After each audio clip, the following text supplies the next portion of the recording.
어떤 아이가 세상에 태어나면 태어난 그 생명은 독립된 개인, 한 인격체가 되어집니다. 그러면서 동시에 한 가족의 일원이 됩니다. 태어나 보니까 그래서 엄마, 아빠, 그리고 형제, 자매들 속에 한 가족 일원으로 살아가는 삶을 시작하게 되어집니다.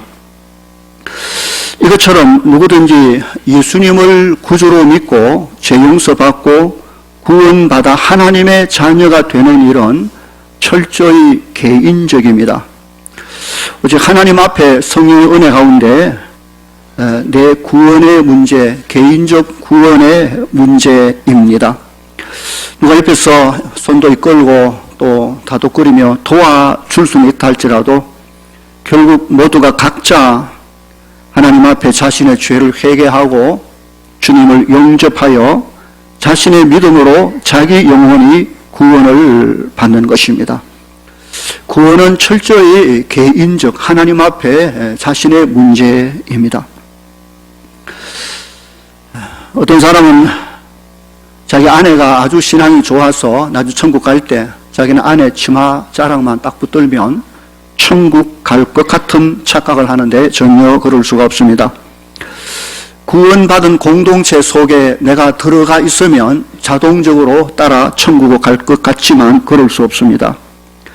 동부교회 교회 예배 자리에 앉아 있으면 저절로 천국 갈 것 같지만 그것도 안 되죠. 목사의 자녀도 별 수 없고 장로님의 집안에 태어난 자녀도 자동적으로 구원받는 일은 없는 것이죠. 반드시 개인적으로 회개하고 예수님을 영접함으로 각각 그 믿음으로 구원받게 되어지는 것입니다. 그런데 그렇게 구원받아 하나님의 자녀가 되고 나면 그 하나님의 자녀의 삶을 살기 시작해야 되는데 그렇게 살아가는 삶에 있어서는 개인적이 아니라 철저히 공동체적입니다. 그때부터는 혼자 신앙생활을 할 수가 없습니다. 왜냐하면 예수님을 믿는 순간 그는 주님의 가족, 하나님의 가족의 일원으로 되기 때문에 그렇습니다. 그리스도의 몸의 지체로 다시 나는 것이죠. 그 몸에는 자기만 있는 게 아니라 여러 다양한 지체, 그 가운데 자기도 한 주의 몸에 붙어있는 지체가 되어지는 것입니다. 혼자 신앙생활 할 수 없다는 말입니다. 팔이 몸에서 떨어져서 생존할 수 없는 것처럼 그렇은 것이죠. 금방 태어난 아이가 지도 사람이라고 이제는 사람으로 나서니까 부모 도움 없이 혼자 살겠다, 그건 살 수 없는 것입니다. 가끔 하나님을 믿기는 믿는데 이런저런 이유들로 인해서 교회 출석을 하지 않는, 그리고 집에서 혼자 예배 드리고 찬송하고 기도하고 그렇게 하는 사람이 있는데 아주 위험한 상태입니다. 물론 특별하게 어디 무인도가 있거나 어쩔 수 없는 상황 속에서야 혼자 예배할 수 있지만 그렇지 않는 상황 속에서 교회를 떠나서 혼자 신앙생활을 해보겠다는 것은 아주 위험한 생각입니다. 주위에 그런 사람이 있다면 빨리 하나님의 가족으로 교회 공동체 안에 데리고 나와야 되는 것이지요. 어쨌든 구원은 철저히 개인적인 사건이지만 구원받은 이후의 삶은 반드시 그리스도의 몸, 교회 공동체, 하나님 집, 하나님의 가족에 소속되어 함께 붙어 있어야 그 신앙을 유지할 수가 있는 것입니다. 이처럼 개인적인 신앙이 건강하게 잘 자라려면 이와 같이 교회라는 공동체, 하나님의 가족 공동체가 건강해져야 되는 것입니다. 교회 공동체, 하나님의 가족, 그리스도의 몸이 건강해지려면 여기에는 많은 사람들의 수고와 헌신과 또 노력이 필요합니다. 누군가는 그 가운데는 약한 사람을 이끌어주고 세워주고 붙잡아주고 기도해주고 가르쳐주고 먹이고 입히고 양육하고 이런 도움의 손길 속에 누군가의 생명이 건강하게 무럭무럭 자랄 수 있게 되어지는 것입니다. 오늘 본문에는 이런 교회, 그리스도의 몸, 하나님의 가족 공동체를 가리켜 2절에서 하나님의 양무리라는 말로 표현했습니다. 너희 중에 있는 하나님의 양무리. 하나님은 성경에서 자기 백성을 가리켜 양떼에 비유하여 말씀하신 적이 많이 있습니다. 양은 언제나 혼자 살 수 있는 존재가 아니라 무리를 지어야 삽니다. 스스로 살아갈 수 없는, 힘도 없고 무기도 없고 시력도 안 좋고 자기 먹어야 될 풀조차 구분 못하는 연약한 게 양입니다. 그러므로 그 양떼에겐 반드시 목자가 있어야 됩니다. 그들을 돌보고 살피는 목자가 있어야 존재합니다.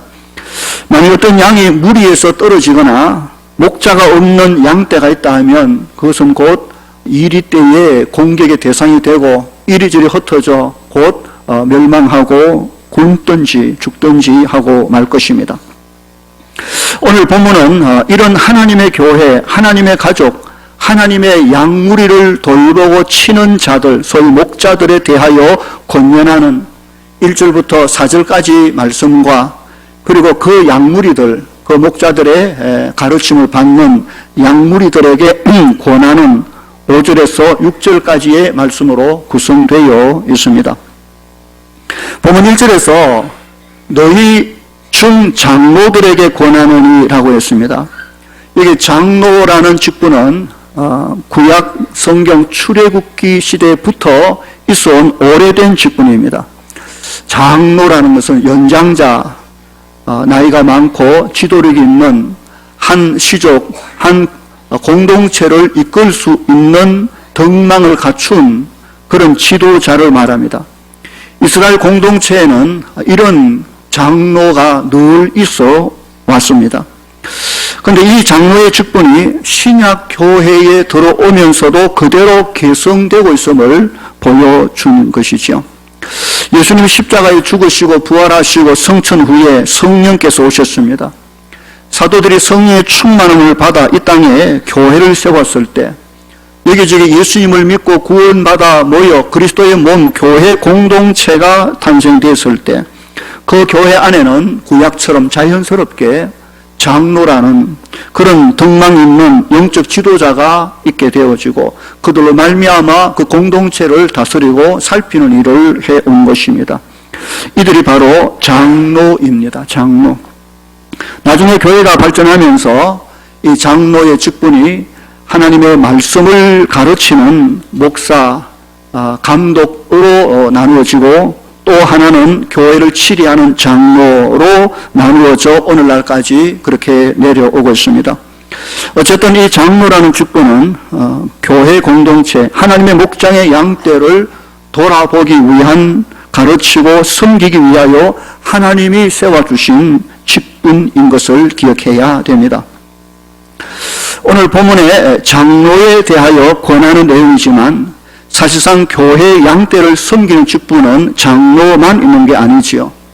교회를 섬기는 직분에는 집사님도 있고 교사도 있고 권사도 있고 찬양대원도 있고 또 순장도 있고 권찰도 있고 교회를 섬기는 많은 직분들이 있는 것이지요. 그래서 저는 오늘 이 본문을 가지고 오늘이 무슨 장로 장립하는 그런 날도 아니기 때문에 이 장로라는 직분을 대표로 여기고 그 안에 누군가를 섬기려고 하는 가르치고 세워주는 모든 직분자들을 다 염두에 두고 장로의 직분은 대표다고 생각하고 다 염두에 두고 설교를 하려고 합니다. 사실 교회 공동체 안에는 많은 사람들이 있는데 크게 두 가지로 나누면 한 부류는 사람들을 가르치고 이끌고 세워주는 믿음의 앞선 선배들, 지도자들 그룹입니다. 또 한 부류는 그 가르침을 받고 믿음이 삶이 무럭무럭 자라나는 그런 성도들로 되어 있는 것입니다. 가르침을 받고 무럭무럭 자라다 보면 그도 역시 언젠가는 커서 남을 가르치고 남을 돕고 섬기는 그런 사람이 직분의 사람이 되는 것이지요.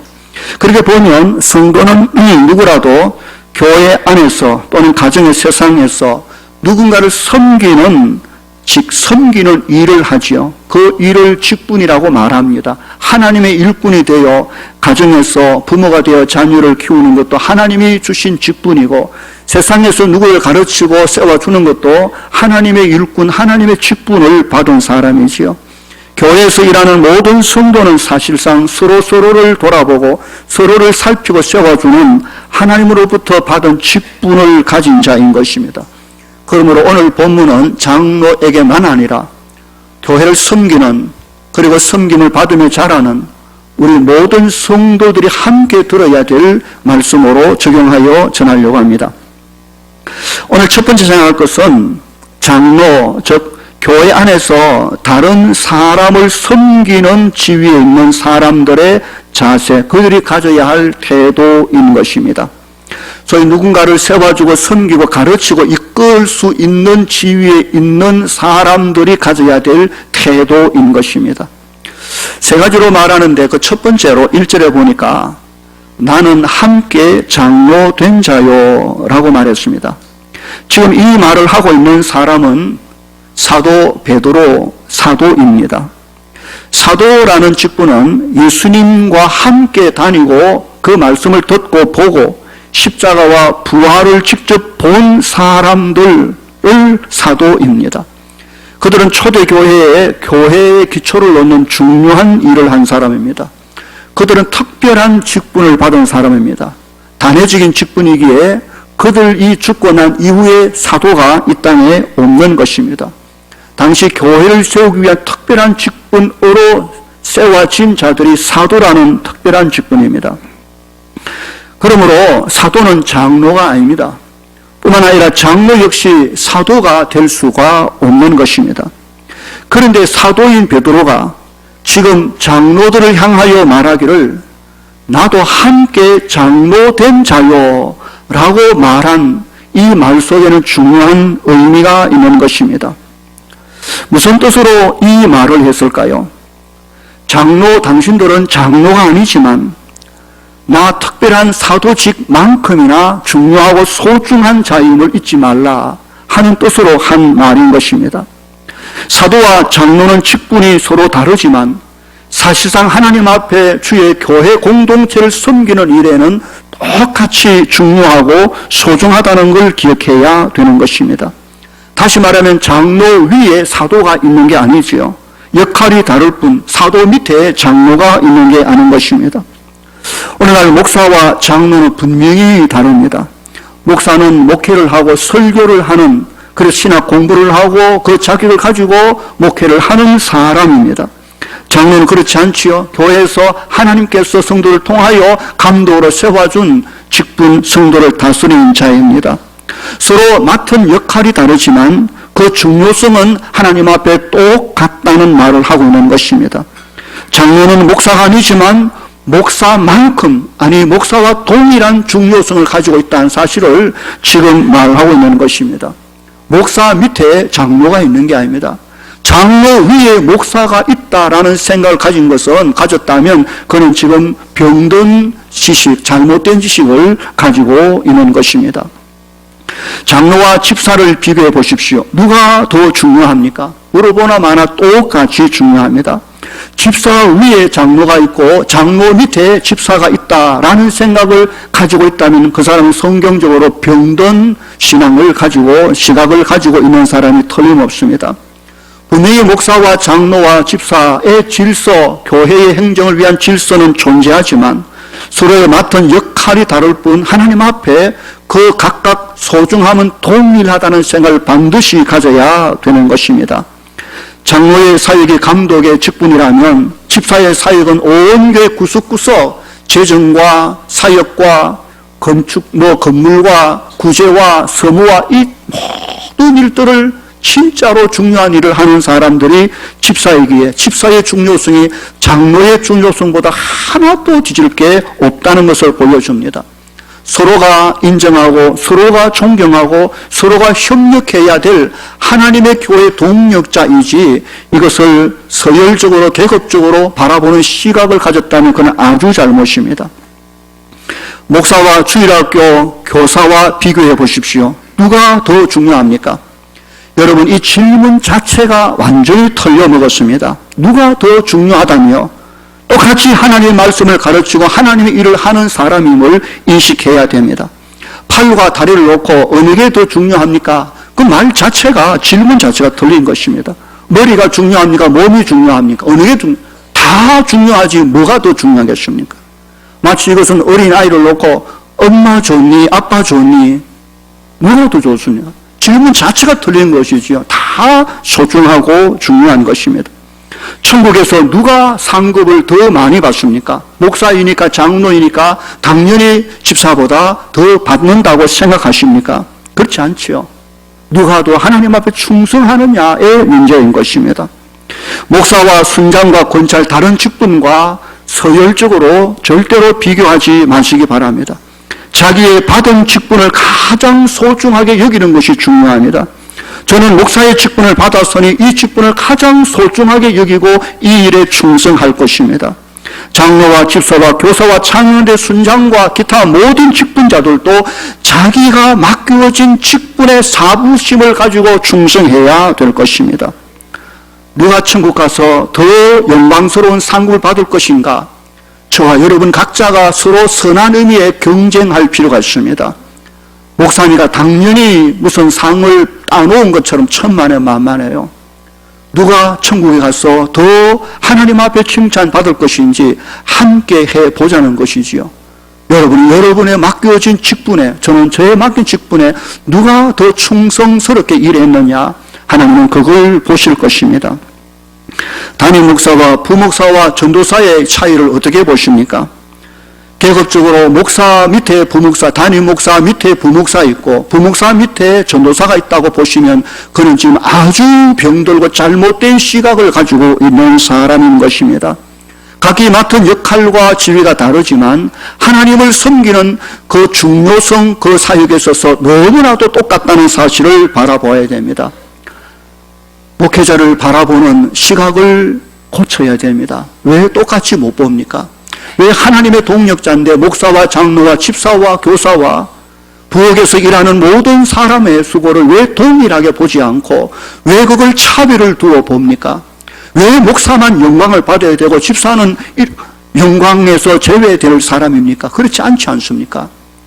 오늘날 세상적 잘못된 이 서열적 구조가 교회 안에서까지 들어와서 교회를 엉망으로 만든 예가 얼마나 많은지 모릅니다. 하나님 맡겨준 각자 자신의 사역을 소중히 여기며 서로 소중히 여겨 함께 다 중요하며 충성할 때 주 앞에 가서 우리 모두가 받을 상급을 기억할 수 있어져야 될 것입니다. 모든 자신의 직분을 내가 교사지만 목사님만큼 아니면 더 소중할 수도 있다는 직분을 내가 가졌다는 마음으로 교회를 섬겨낼 수 있기를 주의 이름으로 축원합니다. 둘째로, 이제 교회 안에서 양무리를 치는 사람, 다른 사람을 섬기는 자리에 있는 그 직분자들의 두 번째 가져야 될 태도가 무엇입니까? 보면 1절 하반절에 보니까 그리스도의 고난의 증인이라는 말을 하고 있습니다.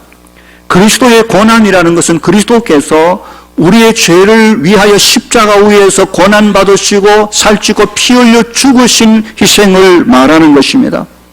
사도 베드로는 예수님의 십자가의 고난을 본 사람입니다. 그는 그 고난의 의미를 증언하는 사람이라고 말했습니다. 주님이 우리를 위하여 십자가의 고난 당하신 사실을 말로만 증언한 게 아니었습니다. 그는 자신의 사역과 삶을 통하여 우리 위하여 고난당하신 주님의 고난에 친히 동참한 그 사역을 통하여 그리스도의 고난을 증명해낸 증인의 삶을 산 것입니다. 여러분, 이게 결코 쉽지 않은 것입니다. 많은 사람들이 사도 베드로의 사역을 바라보면서 와, 사도니까 대단한 영광의 자리에 앉아 대단한 애가 아니라 정말 사도의 사역이 저렇게 험난하고 힘들고 고통스럽고 죽음의 길이구나 하는 것을 사도 베드로는 보여준 것입니다. 그래서 베드로는 장로들에게 그리스도의 고난에 동참한 자임을 먼저 말하고 있는 것입니다. 뿐만 아니라 오늘 교회를 섬기는 모든 직분자들에게 동일하게 우리는 다 그리스도의 고난에 동참한 증인이어야 한다는 말을 하고 있는 것입니다. 주를 섬기는 일이 결코 쉽지 않다는 것을 보여주는 것이지요. 저 장로님 저렇게 사역하는 걸 보니까 영광받고 이름 드러내 큰소리 치고 야 나도 저 자리에 한번 서서 교회 안에서 한번 그렇게 하고 싶네 라는 모습을 보여줬다면 그 장로의 사역은 실패한 것입니다. 그러나 그 장로님의 사역을 바라볼 때 저렇게 헌신하고 시간 내고 고생하고 눈물 흘리고 고생하고 아파하고 죽도록 저렇게 교회를 섬기는 것이 장로님의 사역이라면 나는 장로 근처도 못 가겠네 라는 인식을 보여줬다면 그 장로님은 그리스도의 고난에 동참한 아름다운 모습이 분명한 것입니다. 그렇습니다. 주의 일은 아무나 할 수 있는 일이 아닌 것입니다. 주와 함께 고난의 길, 십자가의 길을 각오하지 않으면 그럴 수 없는 것이 주를 섬기는 일임을 생각하고 이 일을 해야 될 것입니다. 그리스도의 고난이라는 말을 이 부분을 좀 더 자세하게 설명해 주는 구절이 오늘 보면 2절에 포함되어 있다라고 볼 수 있습니다. 2절에서 세 가지로 말합니다. 교회 성도를 섬기는 직분자가 가져야 하는 그리스도의 고난에 동참하는 사역자의 태도에 대하여 2절에 보십시오. 너희 중에 있는 하나님의 양무리를 치는 사람들이 어떻게 해야 됩니까? 첫째로 억지로 하지 말고 하나님의 뜻을 따라 자원함으로 하며라고 했습니다. 억지로 한다는 말은 하기 싫은데 할 수 없이 누가 시켜서 질질 끌려서 그 일을 하는 것을 말하는 거지요. 누구 눈치를 보고 이런저런 상황 할 수 없이 하는 그렇게 주의 일을 한다면 주님이 그 일을 통해 영광을 받으시겠습니까? 이거 막 차라마 그리 할 것 같으면 집에 가서 쉬어라 하고 하실 건 아니겠습니까? 억지로 하는 거 하기 싫은데 어쩔 수 없이 하는 거 차라리 안 하면 못해. 본문에 자원함으로 하라고 말했습니다. 자원한다는 것은 스스로 한다는 말인데 주의 고난에 동참한 일을 자원해서 스스로 기쁨으로 하기라는 것은 절대로 쉬운 일이라는 것입니다. 편하고 좋은 일이야 그냥 하지만 그리스도의 십자가의 고난에 동참하는 사역을 하는 그 일을 기쁨으로 스스로 내가 먼저 하겠습니다 라고 하기가 쉽지 않는 일인데 그 일을 어떻게 해낼 수 있겠습니까? 다시 보십시오. 그 구절에 하나님의 뜻을 따라 라는 말이 나옵니다. 하나님의 뜻을 따라. 우리의 구원이 하나님의 뜻 가운데 이루어진 일이라면 우리의 삶과 우리의 섬기는 사역에도 하나님의 뜻이 있는데 그 하나님의 뜻을 따라 하면 된다라고 말하는 것입니다. 어떤 교회 일이 왜 억지로 합니까? 왜 하기 싫은데 억지로 할 수밖에 없습니까? 그것은 내가 하는 그 일에 하나님의 뜻이 무엇인지 모르기 때문에 그런 것입니다. 무슨 일이든지 그 일에 대하여 하나님의 뜻이 분명하다면 그는 절대로 그 일을 억지로 하지 않을 것입니다. 오히려 아무리 바빠도 힘들어도 더 열심히 하게 될 것입니다. 내가 하고 있는 이 섬김의 일이 얼마나 중요하다는 걸 알면 하나님이 왜 내게 맡겨주셨다는 걸 알면 하나님이 이를 통하여 무엇을 하시려고 하시려는 하나님의 뜻을 안다면 그 일을 통하여 어떤 결과가 올 것인가 하나님의 뜻을 안다면 그는 결코 억지로 하지 않을 것입니다. 오히려 자발적으로 기쁨으로 달려가 그 일에 헌신하게 될 것입니다. 그러므로 내게 맡겨진 사역에 대하여 힘드냐 안 힘드냐가 중요한 게 아니라 하나님의 뜻을 아는 게 중요합니다. 그 일을 놓고 하나님 앞에 물고 기도하십시오. 하나님 왜 내게 일 주셨습니까? 하나님 왜 일을 해야 됩니까? 이를 통하여 하나님 무슨 일을 하시려고 합니까? 하나님의 뜻이 확실합니까? 그것이 확실하다면 그는 절대로 억지로 그 일을 질질 끌려다니듯이 안 할 것입니다. 오히려 더 적극적으로 헌신해서 하게 될 것입니다. 하나님의 뜻을 따라 억지로 하지 말고 자원해서 주의 사역에 동참하는 우리 모든 성도들 될 수 있기를 주의 이름으로 축원합니다. 그 다음 보니까 더러운 이득을 위하여 하지 말고 기꺼이 하라는 말씀이 나와 있습니다. 여러분 일반적으로 무슨 일을 해서 수고를 하고 노력을 해서 이득을 취하고 명예를 얻는 것은 결코 더러운 일이 아닙니다. 정당한 일이고 열심히 노력해서 그 이름도 나고 또 그 이득도 얻는 것이 결코 더러운 이득이 아닙니다. 그러나 하나님의 일을 하면서 자기의 이득을 위하여, 자기 이름을 위하여 하나님의 일을 이용한다면 그는 더러운 짓을 하고 있는 것입니다. 하나님의 일은 오직 하나님의 영광, 그의 기쁨을 위하여 해야 되는데 주의 일을 빙자해서 자기 이득과 이익을 챙긴다면 그만큼 더러운 일이 어디 있겠습니까? 우리에게도 옛날에 그런 일이 간혹 있은 것 같은데, 선거철이 되면 갑자기 국회의원 후보자가 나타나 등록을 합니다. 와, 대단한 사람이 등록하는가 싶는데 왜 등록했겠습니까? 예수님을 믿고 하나님의 자녀로 우리에게 성도가 되어 그러려고 하는 게 아니죠. 교인을 이용해서 자기 표를 얻기 위해서 등록하는 것이죠. 더러운 짓입니다. 이런 자들 가리켜 디모데전서 6장 5절에 마음이 부패하여지고 진리를 잃어버려 경건을 이익의 방도로 생각하는 자라고 말했습니다. 마음이 부패하고 진리를 떠나 그 경건을 자기 이익의 방편으로 이용해 먹는 사람이 문제죠.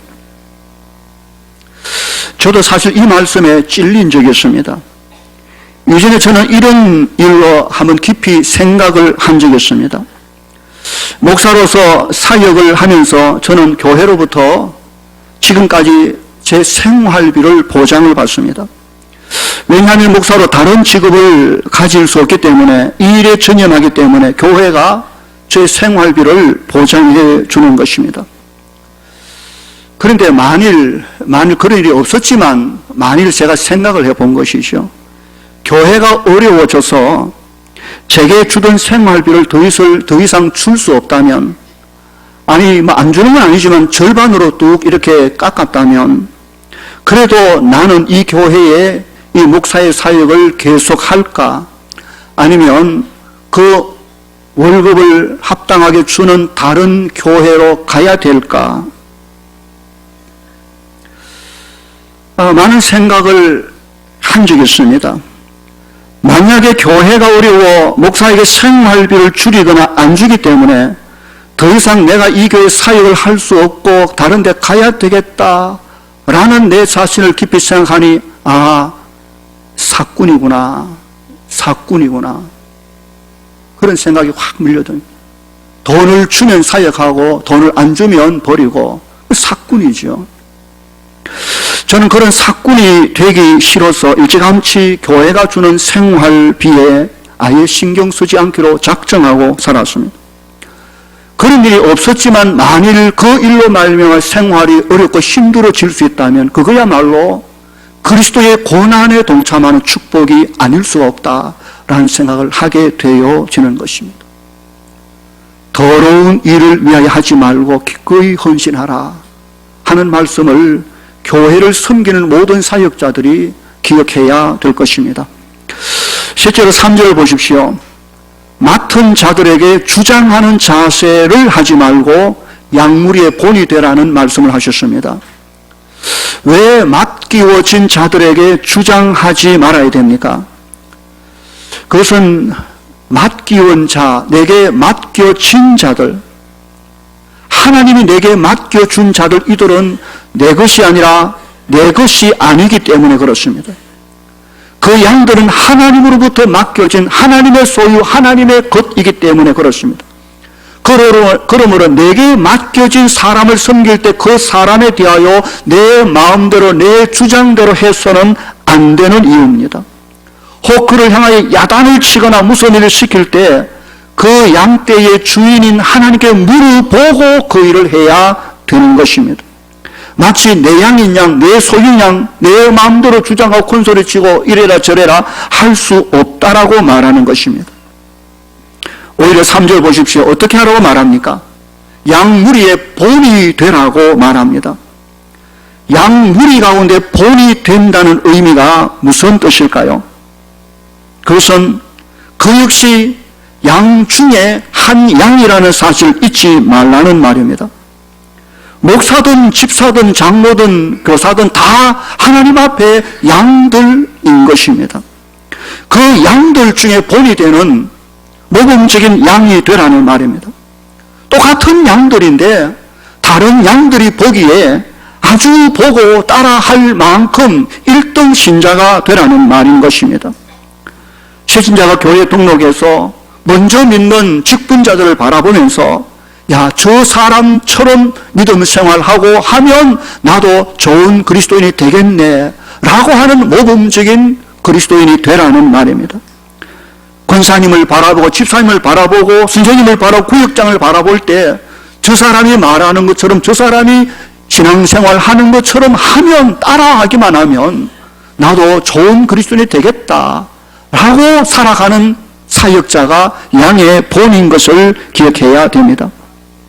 여러분, 그렇게 남이 보고 따라할 만큼 본받을 만큼 살아내는 삶이 쉬운 것 같습니까? 절대로 쉽지 않습니다. 남이 나를 보고 있을 때 조심해야 될 게 얼마나 많은지 모릅니다.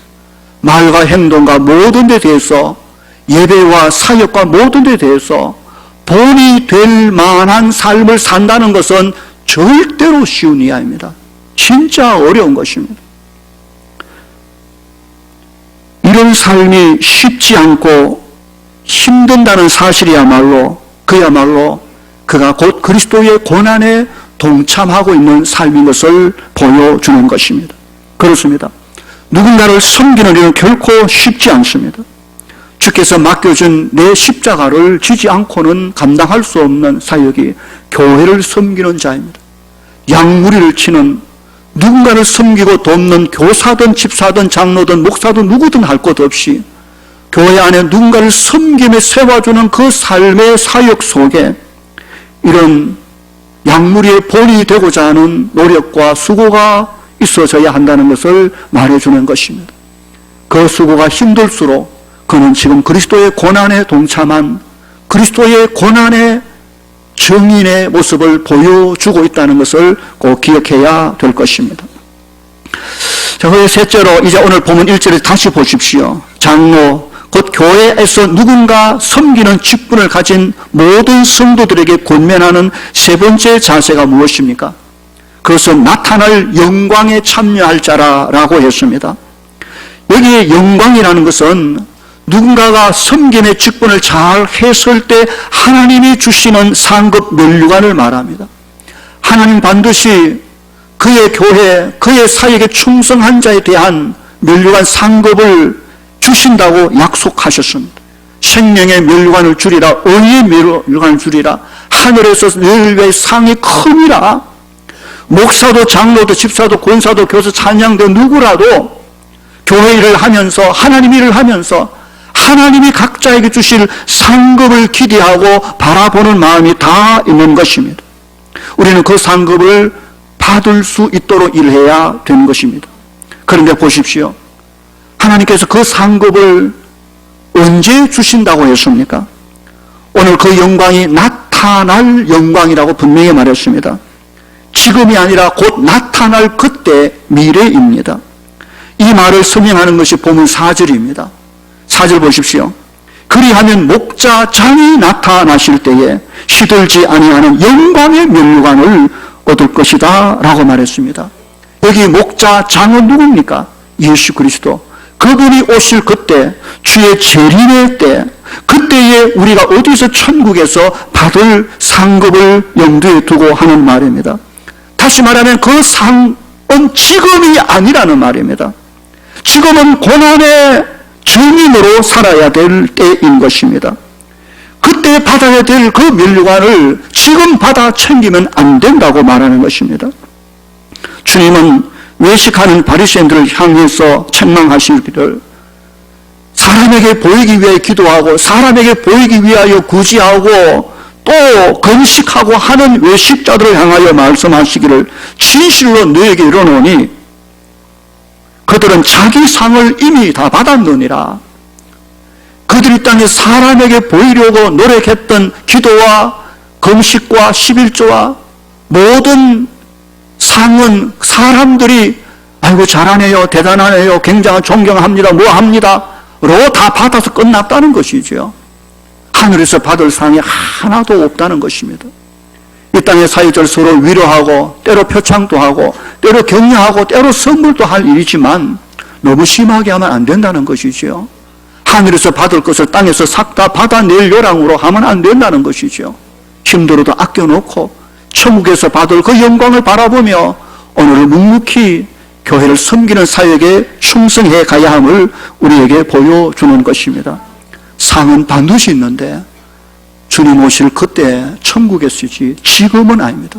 할 수 있으면 내려놓고 할 수 있으면 고난의 길을 기꺼이 가며 이후에 받을 하늘 상급을 기대하며 사는 우리 모두가 되기를 주의 이름으로 축원합니다.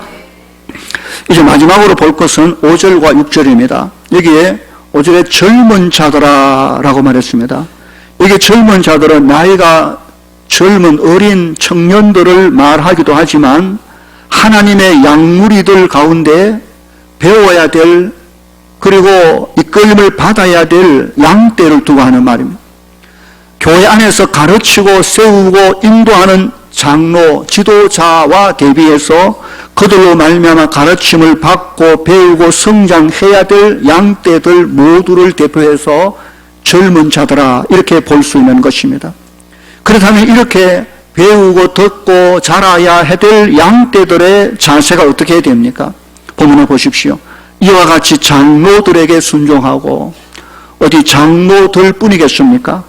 우리를 가르치고 우리를 세고 이끌어주는 순장과 집사와 권사님과 구역장과 교사와 나를 인도해줄 모든 사람들에 대하여 순종하라고 말하고 있는 것입니다.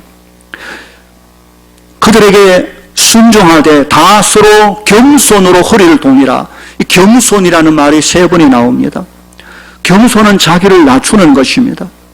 그리고 허리를 동이는 것은 뭘 할 준비를 갖추는 것을 말합니다.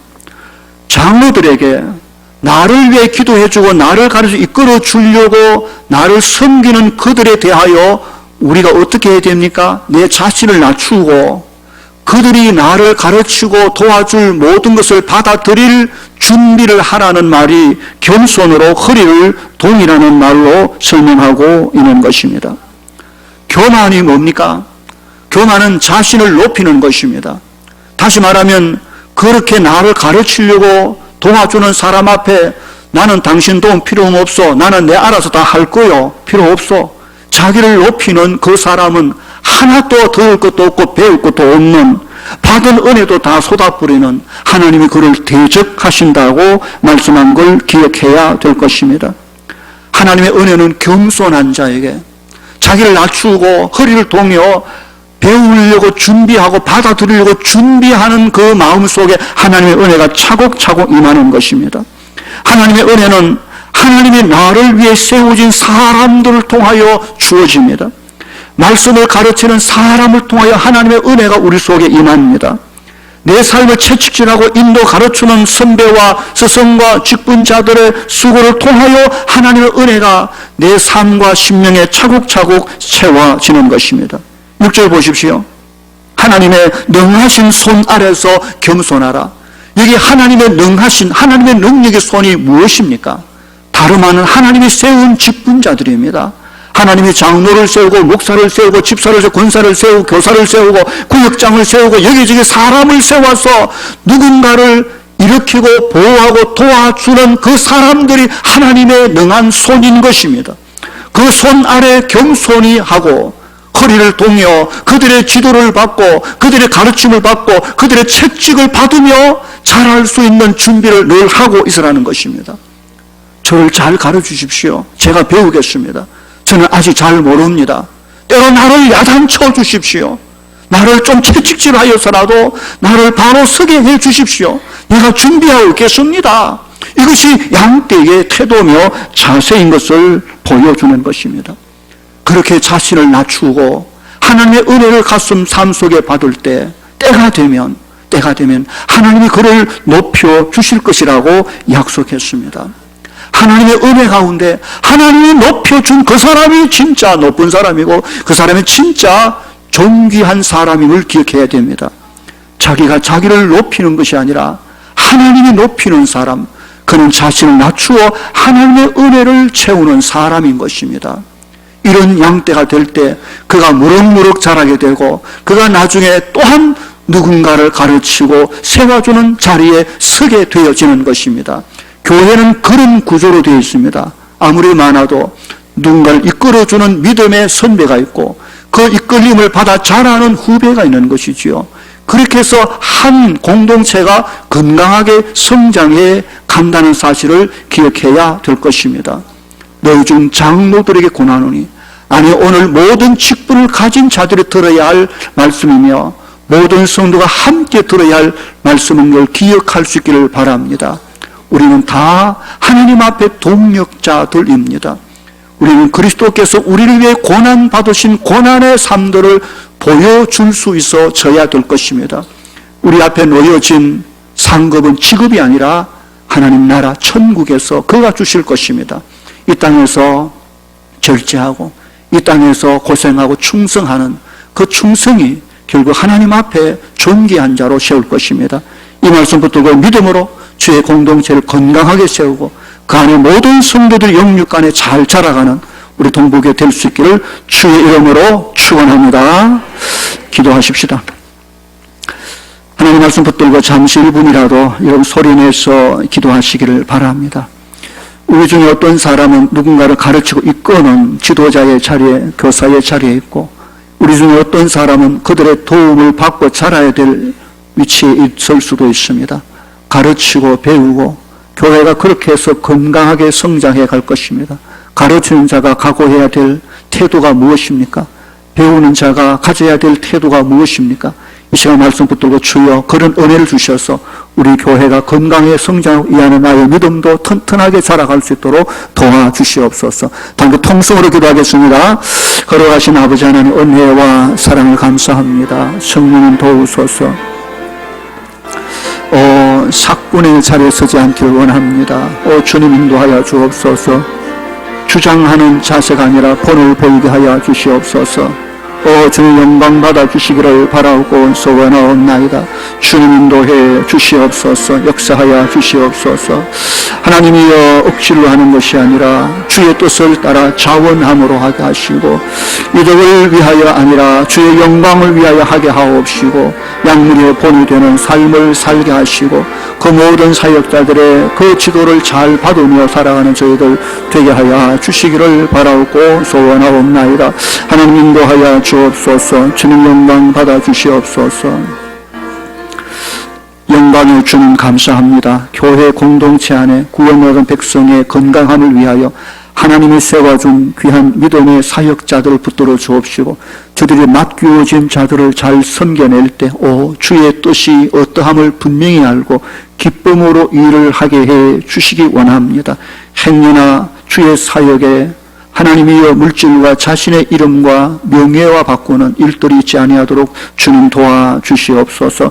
양무리의 본이 되는 참 아름다운 삶을 살아낼 용기와 힘을 덧입혀 주시고 아무리 힘들어도 주의 고난에 동참하는 고난의 증인의 삶을 살며 그렇게 살아가는 사람들의 지도 가운데 믿음의 양떼들이 잘 성장하고 자라서 교회가 영육간에 건강하고 부유하고 주의 큰 영광 드러내는 이 땅의 사명 감당하는 우리 동부교회 늘 되게 해 주시옵소서. 감사하고 예수님 이름으로 기도하옵나이다. 아멘.